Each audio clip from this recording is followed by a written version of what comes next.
Ini penting juga. Saya mohonnya. Saya pernah juga disowani beberapa tokoh dari Mabes Polri. Saya sering bilang, Indonesia, utamanya pejabatnya harus terima kasih sama seluruh rakyat Indonesia. Karena itu aset yang sebenarnya Indonesia ya seluruh rakyat Indonesia.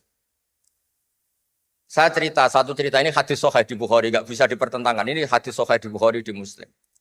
Di antara yang diapresiasi Allah itu adalah potensi jahat kita tidak menjadi, tidak kita wujudkan. Kalau seluruh rakyat Indonesia, tidak usah seluruh, seperempat kita ini maling semua. Itu negara miskin kok, karena biayai kita di penjara 2 tahun, 3 tahun. Separuh kita mentalnya membunuh, habis Indonesia. Seperempat saja, sepertiga saja, seperdelapan saja punya mental killer, itu habis Indonesia. Ketika rakyat kita, ketika tetangga kita, masyarakat kita tidak melakukan kejahatan, itu ketertiban yang sejati. Maka semua bentuk ketidakkriminalan yang dilakukan oleh rakyat Indonesia itu awal dari aset bangsa ini. Coba kalau semua orang mencuri, habis negara untuk biayai di penjara. Semua orang kriminal, berkahnya mereka tidak melakukan, Indonesia baik-baik saja. Saya mengapresiasi pertanyaan dari mahasiswa non-muslim tadi. Sebetulnya ketika negara ini berdiri itu ya dialek semua antar umat beragama. Sehingga diputuskan yang penting itu berketuhanan. Maka yang ditolak oleh konstitusi kita adalah ateisme, komunisme. Saya membayangkan misalnya punya anak perempuan, diajak orang yang tidak beragama di tengah hutan misalnya. Bunuh ya tidak takut Tuhan, merkosa tidak takut Tuhan, salah etika ya tidak takut Tuhan. Bandingkan kalau diajak yang beragama. Pasti masih ada rambu-rambu, ada ini itu. Sehingga memang masalah betul ketika orang tidak berketuhanan itu. Jadi saya ingatkan Mas tadi, siapa tadi namanya? Yang non Irman saya, yang non Muslim tadi itu. Siapa? Namanya siapa? Siapa? Kurang jelas. Ya, Siapa namanya? ya. Krisman. Ya. Oke, namanya Krisman. Jadi Mas Krisman ya, kalau dibilang nggak pernah ada dialog, dulu ketika negara ini berdiri, itu semua tokoh agama bersepakat. Termasuk saat itu ya ada Perindo, selain ada NU ada Perindo. Itu yang ditentang itu adalah ateisme. Karena kalau orang tidak bertuhan itu ngeri. Ngerinya itu ya tadi misalnya kita punya anak perempuan atau punya keluarga, diajak orang yang tidak beragama. Misalnya berzina ya tidak takut dosa, merkosa ya tidak takut, bunuh ya tidak takut karena nggak punya Tuhan. Mungkin takutnya sama polisi ya kalau ketahuan, kalau enggak. Tapi kalau orang bertuhan ini sistem kesalehannya, sistem kebaikannya ini berlipat-lipat. Takut hukuman Tuhan, takut sosial, takut ini itulah sehingga kita bersepakat berketuhanan. Lalu kedua ada beberapa kejadian nyata. Di beberapa negara yang fahamnya itu tidak bertuhan, itu bekas kondom atau bekas apa dipakai lagi didaur ulang. Bahkan tinja yang bisa dikelola jadi bahan makanan. Kalau yang beragama tidak, termasuk mungkin di ilmu medis ini tidak wilayah saya tapi saya cerita. Mungkin masalah-masalah kayak ya apa hal-hal yang menurut kita dilarang, menurut agama, mereka enteng saja.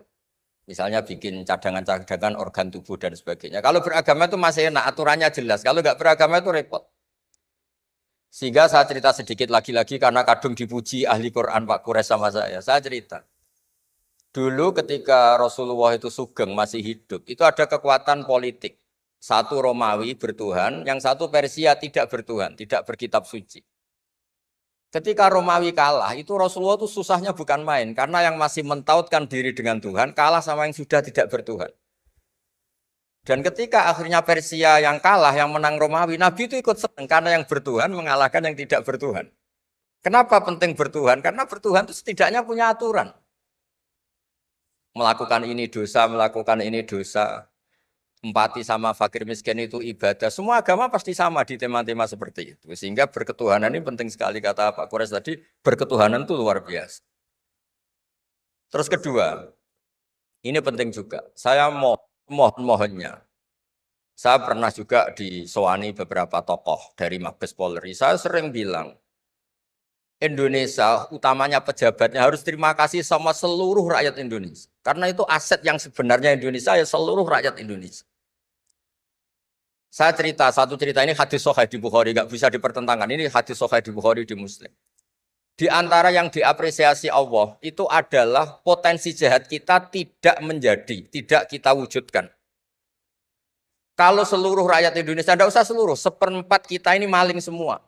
Itu negara miskin kok, karena biayai kita di penjara 2 tahun, 3 tahun. Separuh kita mentalnya membunuh, habis Indonesia.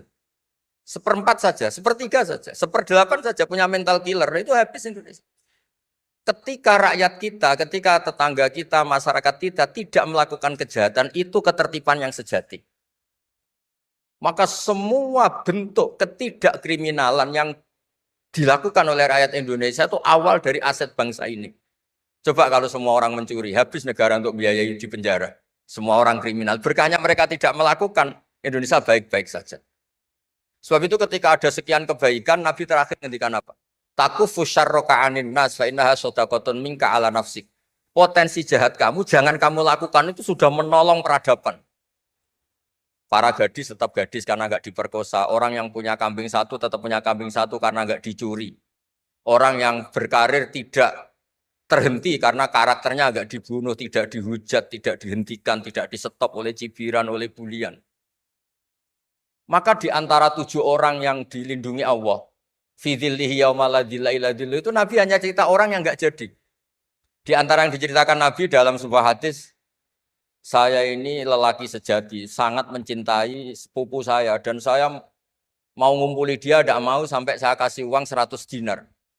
Setelah saya kasih 100 dinar, saya ingin ngumpuli dia dengan cara salah tentu. Dia enggak mau dan berpesan, la tafuddal khatam illa bihaqqi. Kamu jangan ngumpuli saya sebelum nikah. Singkat cerita, pemuda ini enggak jadi melakukan hal yang nista, yang enggak benar. Itu sama Allah dijadikan wali. Berkahnya enggak jadi. Jadi kalau potensi kejahatan kita tidak menimpa orang lain itu sudah luar biasa. Jangan nunggu berjasa kita dapat penghargaan setelah kita jadi kiai besar, jadi dosen UGM, jadi ini itu. Semua masyarakat kita yang menahan potensi kejahatannya itu adalah aset sejati Indonesia. Karena sekali mereka berkejahatan, entah itu mencuri, merkosa, habis. Harapan kita sebagai bangsa habis. Tapi selama ini nunggu ngapresiasi itu yang bentuknya fi'lu, yang bentuknya mereka melakukan apa. Sebetulnya enggak. Tidak melakukan kejahatan itu sudah bagian dari kebaikan yang luar biasa. Terus yang terakhir tadi yang pertanyaan pemimpin muslim dan non-muslim. Memang ini wilayah sensitif, tapi sebetulnya bisa dianalisis secara fikih. Ya saya ulang lagi, bisa dianalisis secara fikih Nusantara, fikih kebangsaan. Jangan dianalisis pakai fikih yang internal dalam Islam. Saya ulang lagi, jangan dianalisis menurut fikih yang di internal Islam. Kita beri contoh umum saja ya. Kita beri contoh umum saja. Dulu Pak Gores pernah mencontohkan kalau non-muslim bisa jadi pilot beneran. Padahal dia non. Sama Pak Munjid yang kiai di UGM. Nggak bisa jadi pilot. Kira-kira milih mana? Tapi itu kan wilayah yang sensitif. Karena ini di Indonesia itu konteksnya bukan urusan pilot. Urusan mewakili kebanyakan Indonesia itu muslim. Dan demokrasi itu mencerminkan suara mayoritas. Tapi tidak mungkin juga membiarkan muslim yang killer, yang pembunuh, yang dulu punya reputasi yang misalnya macam-macam.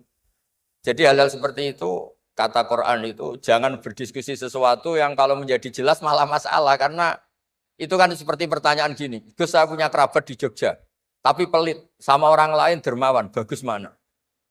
Kita kan nggak mungkin menganjurkan mutus hubungan keluarga. Tapi tidak mungkin juga suruh ikut orang pelit. Anda membingungkan orang fikih karena kalau yang nggak ahli fikih itu ya gampang saja jawab semaunya. Tapi kalau saya sebagai orang yang tekuni fikih itu bingung. Saya sering ditanya orang juga, Gus saya mau nyalon lurah, ya lurah atau bupati atau apa. Katanya nyuap itu haram, Gus. Setelah dipraktekkan nggak bayar, nggak bagi uang, ya nggak jadi betul. Yang menang yang bayar. Terus akhirnya fikihnya tak rubah. Nyuapku yo haram, medit yo haram kata saya. Dimodifikasi sedikit, akhirnya alhamdulillah Gus bar sodakoh. Ya menang akhirnya berkahnya sodakoh. Karena kita sebagai pemimpin, atas nama tidak nyuap, ya jangan juga jadi orang kikir dong. Atas nama tidak nyuap terus jadi orang kikir. Repot kan? Tapi jangan juga bayar yang sampai merubah hukum dari orang yang nggak layak mimpin karena bayar menjadi pemimpin. Ya jangan juga sampai gitu. Ya akhirnya saya bilang, nyuap itu haram, medit juga haram. Alhamdulillah barokahnya kombinasi fikih ini. Ya nyuapnya tetap haram tapi rakyat tetap dapat uang gitu. Tapi nanti ketika Anda tidak layak jadi pemimpin itu juga haram karena menjabat sesuatu yang nggak wilayah Anda. Jadi seni-seni ngelola muslim, non-muslim, dan itu tidak bisa dipukul rata. Karena itu wilayah-wilayah yang sensitif, yang butuh detail, yang butuh satu peristiwa spesifik. Saya pernah ditanya, Gus saya ini hidup di Amerika, kalau milih presiden kan sama-sama non-muslim, milih yang siapa? Ya jawab yang akhafu dororon, misalnya ada presiden Amerika yang sangat demokratis misalnya. Dia membiarkan Islam berkembang. Sama jenis non-muslim yang Islamfobia, tentu milih yang demokratis. Ada yang dosanya itu membunuh, yang satu dosanya korupsi. Ya milih ya korupsi, karena membunuh itu lebih ekstrim dibanding korupsi misalnya. Itu ada di aturan fikih. Jika sama-sama pasti salah, milih yang akhafud dororen, yang madorotnya ada begitu apa? Besar. Coba kalau kita punya pemimpin yang hobinya itu bunuh. Sama yang hobinya rakus harta misalnya. Itu di fikih jelas dijelaskan, milih yang rakus harta kalau bandingannya itu, karena pembunuhan itu lebih berat secara ukuran dosa.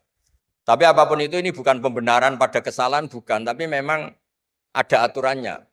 Apa kalau ada dua dororani, dua bahaya, urtukiba khafuma, kalau ada dua hal yang bahaya, dipilih yang paling apa? Ringan kalau dalam konteks ya tadi.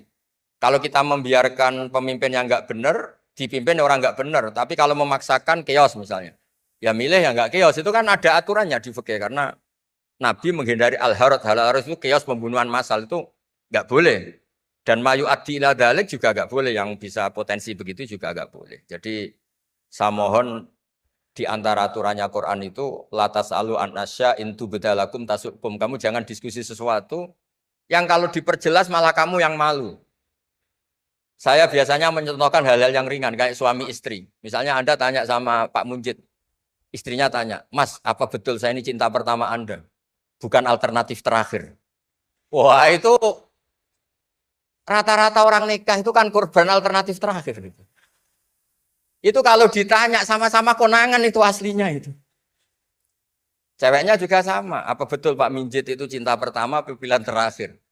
Oh saya sering mau nikah ini orang yang saya cintai. Tapi takdirnya ini. Gitu. Itu kan orang dibilang takdir itu kan ya tersinggung. Jadi banyak hal yang kalau didiskusikan itu masalah-masalah. Latas alu an asya intu bedalakum tasukum. Kamu jangan tanya atau diskusi sesuatu yang kalau diperjelas itu malah masalah. Jadi itu etika, ya. Etika dalam diskusi juga jangan memicu lagi. Saya kira demikian nanti ditambahi oleh Abi Profesor Kures. Monggo.